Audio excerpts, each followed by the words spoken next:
دكتور، هو انت ما بتاكليش عيش خالص؟ الاجابه لا، باكل، بس غيرت في المايند سيت بتاعي.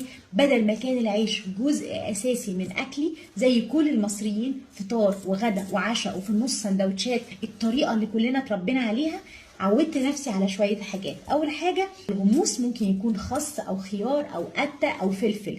ممكن كمان نعمل سندوتش بالخس او بالفلفل، جبنه، فول، وات ايفر، ممكن يتحط على قالب من الفلفل كده، او يتعمل في سندوتشات خس وجرجير.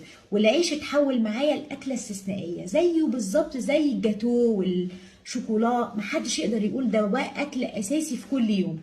من حين لاخر يوم الجمعه الواحد يجي نفسه كده على طعميه سخنه في ربع رغيف، انما ببقى عارفه ان ده الاكسبشن او الاستثناء مش القاعده. لو كلنا عملنا كده طالما ما عندناش حساسيه قمح او سيلياك او مرض مناعي، خلاص غيرنا القصه.